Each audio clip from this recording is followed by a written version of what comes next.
Hey everyone, welcome to another session of Your Desk University, bringing you live learning with AEC tech experts. It's been a privilege running the series, and we've got the fall series with 9 episodes so far, and started to plan the winter for January and February, so we've got a lot to go. Today, we have Lisa Marie Mueller, who's going to be talking about switching from Dynamo into C# add-ins, and what does it take to start your first Revit add-in? What are some of the things? I will mention we've been having a touch of issue with the internet, so if for some reason there's any problems, I'm so sorry. We'll post it afterwards, but hopefully everything's working. And if you can let us know in the chat there as things are going, that'd be great. Also, just in general for YouTube, if you can smash that like button, that lets people know that they might also want to see this, and it starts feeding it to YouTube, to other viewers. Don't forget to check out our website, and we had a really great session last Wednesday with Laura Carnath from Walter P. Moore, and I encourage you to check that out if you're interested in Grasshopper, or if if you're teaching Grasshopper to other people. So with that, and without further ado, I'm going to introduce our speaker, Lisa Marie Mueller, and she comes to us from DAHLIN Architecture. They're an architectural group out on the West Coast. And when we were starting the series back in the spring, I asked John Pearson for some thoughts on speakers, and he recommended her because she's passionate. She's passionate for learning and for teaching, and that's kind of people that we really wanted. And we knew that you wanted to hear from people who were actually in practice and who were also, just like you, passionate about computational design and innovation in our industry.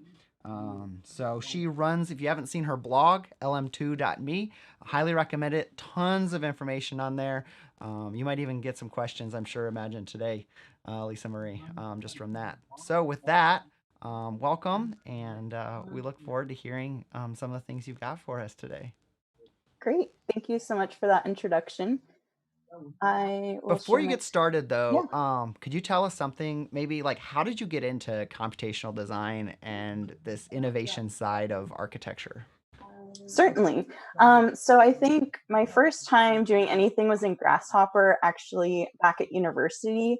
I just it came up in one of our core courses, and then I had the opportunity to take a follow-up course. And that dove in more into computational design and using Grasshopper a little bit more. And that was kind of where my interest started. From there, I became interested in coding and just expanding those skills. So, past couple of years, that's what I've been doing. That was kind of where my interest started. From there, I became And I'm getting some feedback. So John or somebody has maybe YouTube open in the background. Perfect. All right, keep going. Great. So yeah, with that, I'll jump right in. I'm going to be talking about building a proof of concept for your Revit plugin. So for this presentation, we're going to skip the boilerplate, but I will mention just a couple tips that might be helpful. So I work primarily in Microsoft Visual Studio. It's always important to check licensing for this program. If you're using it to develop projects for yourself as a learning tool or open source projects, you can use the community version of the software, which doesn't have a charge. It also is helpful if you haven't developed a plugin yet for Revit to run through Autodesk's My First Revit plugin. They have a lot of good tips and will help you understand sort of the structure that your project will need to take. Um, Additionally, even if you're not coding yet, Revit Lookup is really helpful to understand the API behind all the elements in Revit. You can click on objects and see their properties and parameters and what values those have. So you can get that from Jeremy's GitHub page. And of course, Revit API docs, always keep it open while you're working.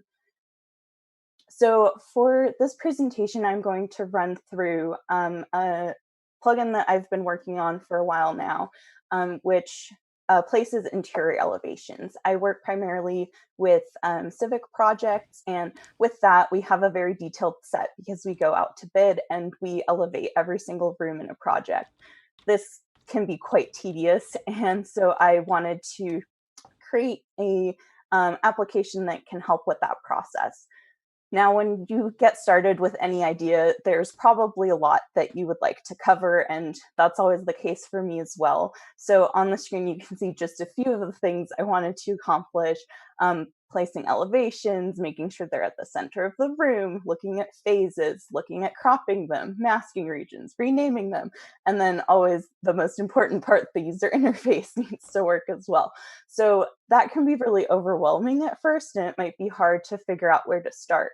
So one recommendation is to always clearly define your minimum viable product and figure out what do you need to ensure that this is going to work and that you can move forward with it. For this, really, the basic premise of it is placing elevations in a room, and we probably also want to control where they're placed. So we chose the center of the room. Basically, once we have that functioning, we can start building and layering the more complex ideas on top of it. And so this really helps to focus your goals and ensure that you can finish something first and then start adding to it versus having to worry about all these different things at once. So since we're working with elevations, the good next first step is looking at the API documentation. So again, I'm not going to go into all of like the technical terms that like defining classes and methods and members and all of that, because there's a lot of great entry level resources out there for that, but we're kind of looking at Revit specifically. So if we look at the elevation marker class, we can see that we have our members, our methods, and our properties. Since we're trying to do an action, we want to be looking at the methods. So for us, there's two relevant methods, the create elevation and create elevation marker. And these actually need to be completed in a specific order, which we can figure out by kind of reading the documentation a bit more. So the first thing we need to do is create the actual marker. So when we click into that method, we can see that it defines what the method does. This creates a new elevation marker. That's perfect. That's exactly what we want to do. And then it also gives you any parameters that the method might need. So in our case, there's 4 of them. So if we take a look at them, we can kind of break down to see how we can get this information. So the first one is the document. And this is, you can get this through command data, which is data that every plugin receives from the execute method. We won't go too much into detail about this, but you can read all about how that works. We just want to get that document and assign it to a variable so we can more easily reference it throughout our plugin. We also will need the ID of a view family type. And for this, we're going to need to create a new method, which we'll go into in a little bit. We also need a coordinate, which will define where the marker is placed. So for us, we had decided that we want this to be the center of our room. And then lastly, we want a scale, which will be entered as an integer value. Revit, of course, like when you're seeing Revit, you see like an 1/8 inch equals a foot or 3/4 inch equals a foot. So when working with the API, these scales have an integer value that you can calculate. I have just a set of key value pairs. You can get them on my GitHub for scale helpers that just allow you to have that list of scales. So because this is just a proof of concept, we're not really worried about user inputs and like having everything be too flexible. So for the moment, we can just hard code our scale and just have that be as an 1/8 of an inch equals a foot. So with that, we actually already found 2 of the parameters fairly quickly. One that we do have to create a new method for to find the information we need is the view family type ID. So in this method, we're going to use one of the kind of I call building blocks of plugin development, which is a filtered element collector. Basically, what they do is get all of the elements in your document, and then you can filter down to get only the elements that you're looking for. So for our case, since we need a view family type, that's what we're looking for, the view family type. And then we're specifically looking for elevations because there are also view plans and other view family types. And then we're also, for this plugin specifically, looking for types that contain the string interior. And the reason I have a box around this is I wanted to point out that if you're working with code in a project where other people are working on it as well, or if you're using other people's code, like from forums and things like that, it's always important to remember to check filters, and especially if something is looking for a string, because a string is always checked for in pretty much the exact same way that it's written. So for this, your project would need an interior or a view family type of the type elevation that actually contains the string interior exactly as it's written, with the capital I and lowercase for the rest of the letters. And if you don't have that, this plugin is not going to work. And that's really true about like kind of almost anything that's hard Right, coded in there, right? Whether it's a string exactly. or a number, kind of assumptions that came from one company into another. Exactly. Yes. And as we're coding as well, that's something to keep in mind, because like for this, for example, in the final version, this should probably be a user input. It probably shouldn't be hard coded to search for something so specific. So when we're doing something that's a proof of concept, we know exactly what we're working with and how it's getting that information, then it's fine. But if you're trying to have it apply to a larger audience, that's something that you need to be considerate of. Mhm. And then, of course, always check if you're returning null so that you can throw an exception, so you can control how your program ends if it's going to be ending unexpectedly. Um, and so that was able to, oh, sorry. The other thing is, for this case also, we just took the first or default, basically just grabs the first item out of that list of items. Um, and again, that's because we're just doing this as a proof of concept. And then we also just need the coordinate system for the center of the room.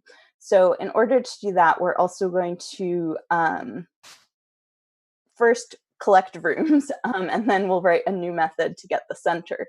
So again, we're using a filtered element collector. In this case, filtered element collectors can get a lot of different types of elements. Excuse me. Unfortunately, rooms is not one of those types of elements, but you can get like walls or other things. In this case, for rooms, what you can do is get all spatial elements, and then what we're doing is we're casting it to a room. If that cast works, that means it is a room, so it wouldn't be returning null. If it does return null, it's not a room, so we don't care about those. So we're adding everything to our list that is a room. So that's another thing to keep in mind with filtered element collectors is there might not always be like the most direct route to what you're looking for, but there's always a way to kind of filter down what you need. Yeah. And I just want to remind anyone, if you're having questions that come up, we kind of really want this to be a conversation. So feel free to post them in the chat. I'm watching that. I'll be sharing them with Lisa Marie. Got a couple of highs in there from Augustina and I think Tade. I think that's how you say his name. Sorry, man, if I'm mispronouncing it. But he's encouraging people to upvote your show. So if you haven't done it yet, hit the like button if you like what she's done so far, what she's been sharing. So Yeah. keep going. Yes. Yeah, thanks. So you're Yeah, getting the and center of thanks the for room. tuning in. Yes, we're getting the center of the room. So we have all of our rooms. From the API documentation, we know that a room is bound by boundary segments, and that's how we get the border of the room. Since we're doing interior elevations, we're specifically looking at the boundaries on the finished surface. And then we also just want to do a null check again, because you can actually place rooms in Revit without them being bound, or you can accidentally delete walls around the room and they'll be floating out in space, but it will still be there. So we just want to make sure that it has those segments, so it's not ending our program if it doesn't, if there's like one random room off in the distance. For these segments, all we need right now is to get the endpoints, and we're just adding that to a list. So this is where we have to switch to our math brain, which as an architect, I switch back and forth quite frequently. So in order to find a point that's inside a room, you can actually just average all the endpoints, so it doesn't have to be rectangular. This will be kind of a weighted average, so I guess probably the most appropriate name would be that it's actually the centroid of a room, because if you have a bunch of endpoints on one side and you're averaging them, it will be more towards that side versus like the absolute center. The reason we're doing it this way is because, eventually you don't want to assume that all rooms only have four corners and, there's other kind of complications. But one thing to consider is that since this is still just a proof of concept, we're not trying to catch every situation. There will be things that this will not work for super well, and that's going to be, as we continue developing the plugin, we might want to account for those situations. Or if we know that they're so rare and this plugin is something that you're using at your firm and you almost never come across that situation, then it might be something that you don't need to account for at the moment. Mm-hmm. Our last check here is once we get that point, just to double check that it is in the room that we're expecting it to be in. Again, if you have like a Z-shaped room or something like that, there might be something funky going on and it might end up outside. Yeah, I like that you're troubleshooting there, and I kind of want to kind of pause here even for a Yeah. second. So first, you're checking to make sure your assumption was valid, and Yes. we could argue on whether the average of points ends up being the center of the room or not, but you're checking to make sure it's inside the room, and really you just want to Yes. especially for the proof of concept, a point in the side of the room.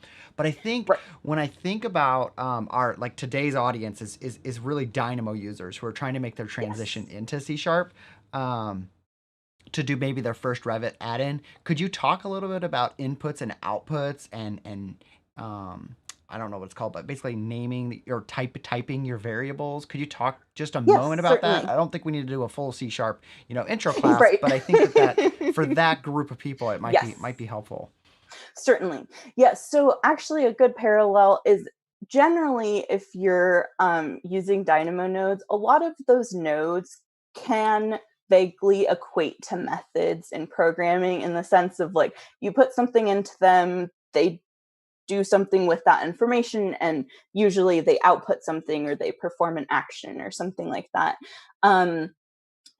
In C sharp, you of course have to write out that logic. I mean, you can copy and paste it from other methods you've written or something like that. But additionally, everything that you're working with is assigned to a variable, and you have to declare those variables. You have to initialize them. So when you're seeing here like double average x, that's because average x is the variable that I just created there, and it's a double. Which means it stores numbers to a certain, I forgot the exact length, but it stores a number that has a decimal point to a certain length. And everything you're doing in coding is going to revolve around those variables. So when you're taking a kind of intro coding class, that's one of the first things you'll start to learn about is the different variable types, what they are, what they store. Some of them you'll probably already be familiar with because Dynamo has strings, it has integers.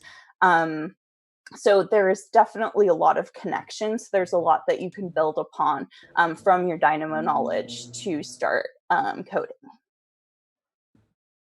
Yeah, thanks. Yeah, because I think like that group of people maybe aren't like skilled at like textual programming yet. Right. We do have an interesting conversation. I'm just gonna kind of loop you in here in Yeah. the chat with regards to like resources. You mentioned some of your Yeah. favorite resources. We've gotten some others from John Pearson and Pim Sider on the building coder. But where do you go when you're stuck for finding answers to your API questions? Right. Generally, the first thing I do is Google it, because then you're not limiting yourself to one resource, and usually the building coder, comes up as one of the top ones, or there's a forum post. So most of it has come um, from yeah, mostly those two sources, or, sometimes there are also other like blogs or online documentation that I might not even have known of before then, but then, it'll come up. So I think you get really good at Googling things and like figuring out if what you need is at the link from reading like those first two sentences. It kind of becomes like a skill in itself almost. Yeah, and then there's a really good question about like Python versus C sharp, and I'm actually gonna say like let's talk about that later on, Yeah, at because the I end, think that'll be definitely. a good kind of closing or kind of near the end Yes, question to have. Let me just check for here sure. quickly to see if there's anything else that's coming up, but no, I think that's good. Yeah, let's just. I think that's thanks for answering those Yeah, as we're of going. course. Definitely. And actually, with that, we actually have all the parameters to create our elevation marker. So as we discussed at the beginning, the marker actually just creates the marker. So if you're familiar with Revit, that's the circle that all the arrows go on for your interior elevations. So we do actually still need to create the actual elevations. So looking back at the documentation, we can see that the elevation marker class has a create elevation method, and this requires 3 additional parameters in order to use this method. And the document we already discussed earlier, so we can enter our doc variable for that parameter. Then we also need the ID of a plan view, and that's going to be the plan on which you'll see the elevation. And then we also need the index at which to place the elevation. And we can use this with a for loop that has a counter, and we'll go into that in a little bit. So to get the interior elevation plans, we're back to using filtered element collectors. And again, this time we're filtering for a very specific string again. And since it's our proof of concept, that's totally fine. And we're just looking for a plan that has interior elevations in the name. I'm used to having like a key plan that only shows you the interior elevations. So that's why I have it looking for that specific view. We also want to just double check that it's not returning null and clearly print out what went wrong if it does crash. And that gets all of the plan views, the relevant plan views that we need. Then we actually need to write a secondary method, another method to get the plan view that's actually associated with that room. And the reason we're doing that is that if you have a multiple story building, for example, your plan won't be showing all of your rooms in that same plan. So although this probably isn't strictly necessary in the proof of concept, it was one step that was easy enough to add at this point, and just check to see that it worked. So that's always kind of the balance of like, and you might need to identify that for yourself of what is too detailed and what is not detailed enough to kind of get to where you want to go. And then this one, actually, although we're using a filtered element collector again, we're actually entering the view plan ID into the filtered element collector as well. So it's actually, instead of getting all of the elements in the document, it's actually just getting the ones that are visible in that view plan.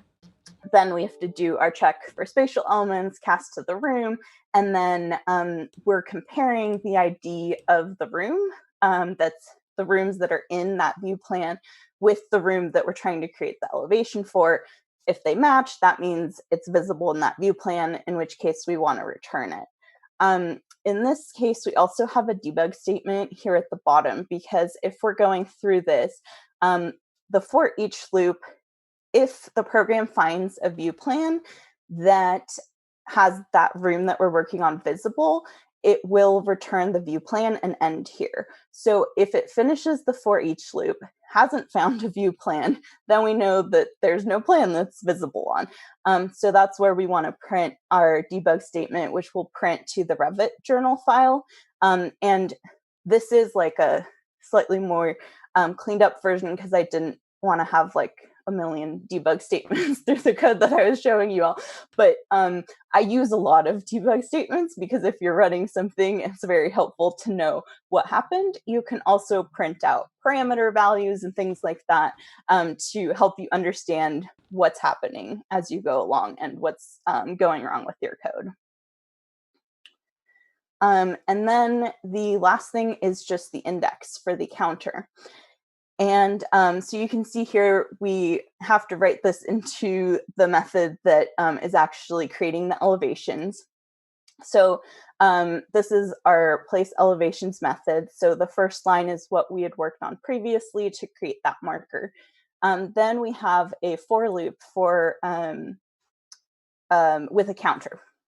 So we're initializing our variable, which is the marker index, and we're starting at 0. So in Dynamo, you're also probably familiar with everything starts at 0 when you're coding. So that's always the first index. And then for every time where the marker index is less than the maximum view count of the marker, and that's a property of the marker, which you can reference in the API documentation, we're going to add one to the index. So basically we'll start at 0, we'll run through this for loop, then we'll check, okay, is it less than the maximum view count? Yes, it is. Then we'll add 1. Okay, now we're at 1. We're going to run through this, and then we'll keep doing that until we get to the maximum view count. So then it's also important to check if that marker or if that index is even available, because if it's taken, we don't want to be trying to put another view there. So we just do a quick check for that, and then we can call our create elevation method and enter in that marker index variable for the parameter of the index value at which to place the elevation. And that's one thing that, as you can see, like this has like a lot of kind of coding elements to it. We're using a for loop, we're using a counter, we're doing if statements, we're declaring a bunch of variables all over the place. I know that it can seem really overwhelming at first because I was in that situation too, and I know I've spent a lot of time and energy into kind of understanding these concepts. So I do recommend that if you're using Dynamo and haven't done a lot of coding, to look for just an intro coding course that explains some of these concepts, that helps familiarize yourself with variables, with if statements. You by no means have to be an expert in any of this. There's so much that I'm still learning every day, but having just a little bit of a foundation, I think, will make it slightly less frustrating of a process and kind of help get you there. I know, like personally, my first coding class was just at a local community college that I was able to take. And I've also done like online courses. There's usually like really well priced, like under $20, and you get like 400 hours of instruction, and you know, it's really great instructors, and then you can reference back to it. And I mean, people learn different ways, so you have to kind of understand how you learn best, but for me those have also been really helpful. Yeah, I actually really like your tip there, because oftentimes people are like, oh, how do I do this with the Revit API? How do I do this with the Revit API? But the Yeah. problem isn't necessarily with the Revit API part. Yes. It's just a basic language issue or a coding issue. Right. Yeah, definitely. Yeah, that's very true. There's just some things that it's just different once you have to type it all out in text versus Mhm. connecting different nodes in Dynamo. And I would also say, well, maybe I'll touch on this at the end of like when each might be more applicable. Mhm. I'll circle back to that. So then basically we have all the parameters we need to create our elevation. Um, and then we have to put together our execute method. And again, I won't be going into all the details. The Autodesk My First Revit plugin has all the information that you need in order to kind of understand the different components of this. But your execute method is what runs your program. It's where you will call all of your other methods that you wrote, and where you'll commit your changes back to Revit. So you can see here what we worked on today. first we collect all the rooms in the project, then we collect all the view plans, that's number 2, and then we're iterating over each room. So for each room, we're finding the center of that room, we're finding the view plan that it's visible in, and then finally, the very last step is actually creating the marker. And I think that's also another thing just to be aware of, is that sometimes the path from A to B isn't as clear as you originally hoped that it might be. But there is a path from A to B. And so sometimes it just takes like looking at the methods that you're working with and understanding all the parameters that need to go into them, and just chipping away at one piece of information at a time until you can kind of bring it all together. Yeah, and I think that like looking at it like this, especially for the group, that's coming over from Dynamo. I know we have a variety of viewers Yes. on the entire spectrum, but each of those boxes is obviously kind of like a Dynamo node, right? Yeah. And that's Yeah. the It could code be. that's Yeah. inside of there. Yeah. Um, and yeah, I just think it's I find it really helpful oftentimes before I start coding to do what you've done on the right, which is to Yeah. write out, oh, this is what I think I'm gonna need, and then Yes. later on discover more. But it Right. makes it easier to get going if I'm not just always trying to think about the entire question. Exactly. Yeah. And frequently also, like, I start almost every project just with a piece of paper or a whiteboard or something like that. Like, Hmm. the first thing I do isn't coding, it's figuring out, like, how is this going to be pieced together? And yeah, as you mentioned, there's always going to be surprises, especially if it's related to a part of the API that I'm not familiar with yet, or like if I'm trying out something new, there's going to be other challenges or things to consider, but at least I can understand the goals that I have. Yeah. And everything we talked about today and all the work that I've continued to be doing or continued to do on this plugin is all available on my GitHub page. Feel free to download that, look at the code, play around with it. I actually just recently updated it because at the initial version, I wasn't considering if rooms were tilted other than 90 degrees. So I was looking at rotations and things like that. Um, the other item, just with interior elevation specifically, um, there are probably easier topics to tackle. I think looking back at the fact that this was the first thing I dove into is kind of crazy a little bit, because once you really dive into the details of this, you'll realize that there are multiple coordinate systems in Revit, which you might already know on a project level, but the coordinate system in a room or in a view, sorry, in a view is different than the coordinate system in the model. And so for some of the later things that I'm have been doing with this plugin of like cropping the view and adjusting the crop and everything, there's a lot. I mean, I went back and refreshed some of my linear algebra topics Hmm. because you're doing a lot of translations and Yeah, transformations, no and kidding. it's yeah, that I definitely have spent a lot of weekends just writing out coordinates and trying to figure out what's going on. Yeah, we've got um a couple other questions I kind of want to throw out yeah. there. So, first, can we talk, and maybe you're going to get there, but can we Yeah. talk a little bit about, so now you have this plugin, but like, Yes. how do you get Revit to talk to it? Can you talk about that at all? Um, Yes, certainly. So basically everything, I'll just have this up so that we can yep. reference it more easily. So basically, and this the my first add-in will also talk about this a little bit. So once you have the plugin, you actually still need to create a couple of other files. So there's an add-in file that you need to create that has like your program information in. And that file is what Revit reads to tell Revit to open your add-in. You also will want to create a button on the ribbon. So you do have to separately put together Hmm. the code to create that button. Then like once you have those three pieces, you can easily just put them in your Revit add-in folder. I think it is. I like have it all shortcutted, so I don't remember Yeah, I think in all the the name add-ins details. folder, you have to put the .addin file that Yes, tells you where yes, to go get the DLL that got compiled exactly. from your C sharp. Um, Yes, And do you have any of this on your blog, or if someone was like wanting to go figure out that piece of it, That part of it, I don't, how would they go about finding that? You said my I first plugin, maybe. Yeah, I would recommend Autodesk My First Plugin because it walks through like all of the kind of Revit specific steps. I don't think I went into that level of detail on my blog at the moment yet. Okay. Yeah. Well, I can tell you that there's already people asking about it, so Yeah, it maybe we might be can worth the post. nudge you a little bit. Yeah. Let's see. So a couple other things.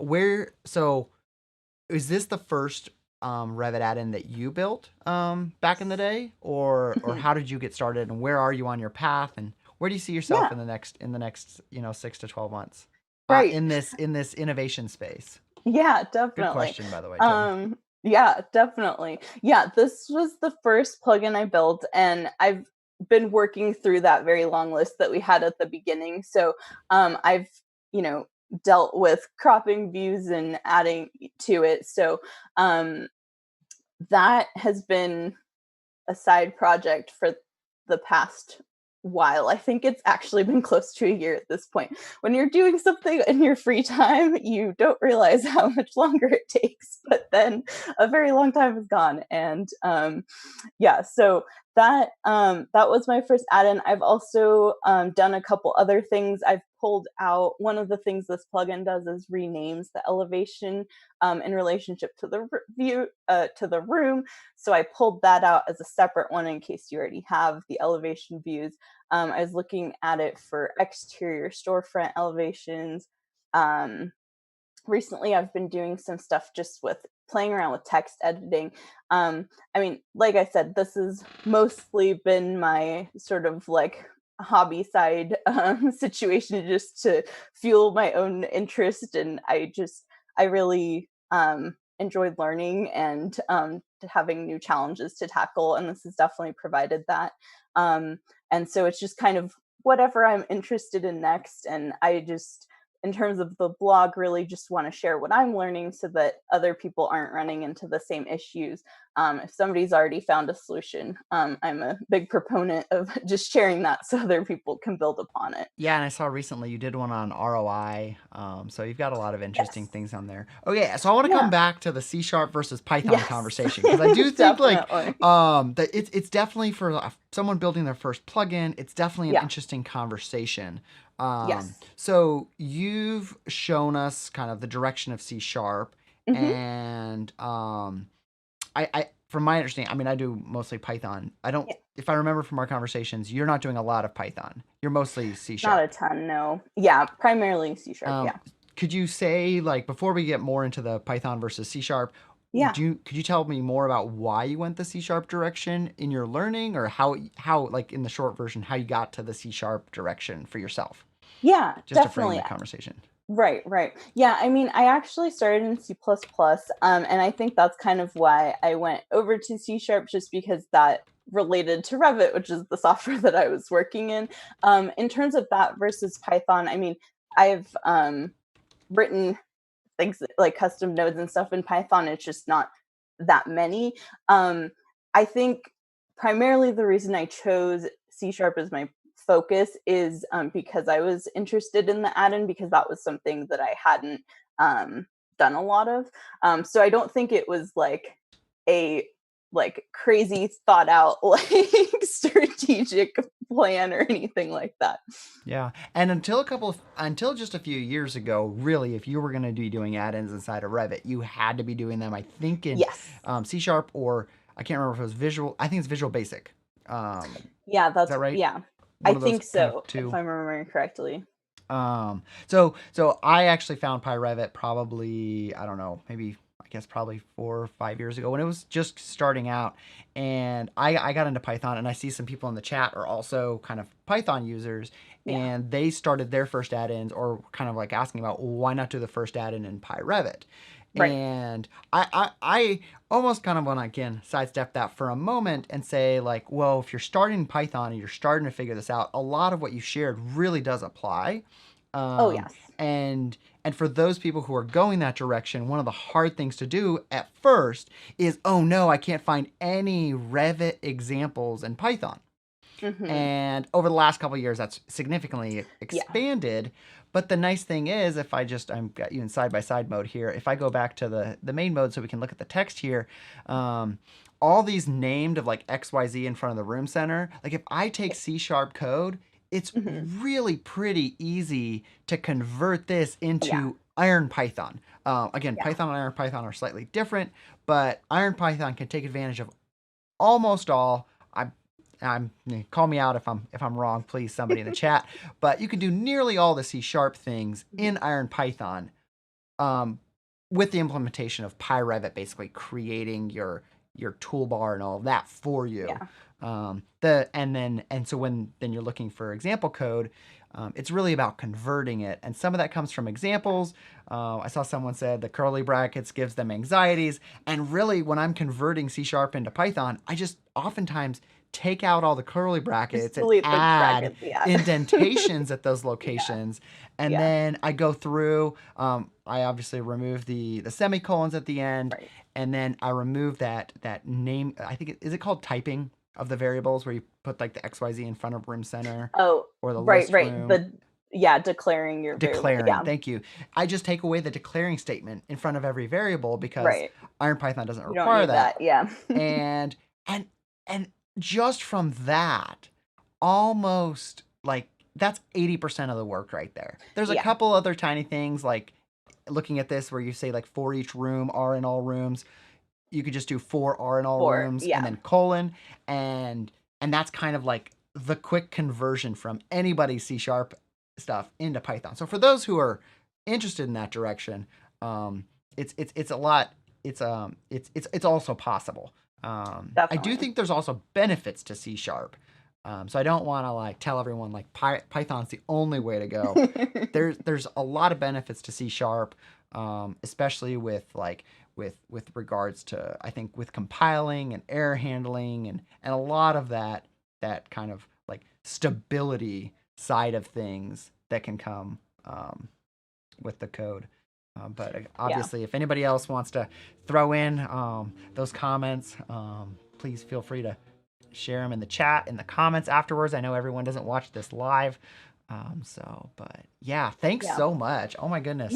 You put a lot of work into this presentation, and I'm just going to review the questions one more time before we end. But if you've enjoyed this, definitely hit that like button. Help the what do we call it? The YouTube gremlins, the algorithm. Let's see here. Visual Basic is for macros. That's great. And if you have a question that you wanted to get answered that hasn't been answered yet, drop it in here. We'll get to it. Just looking.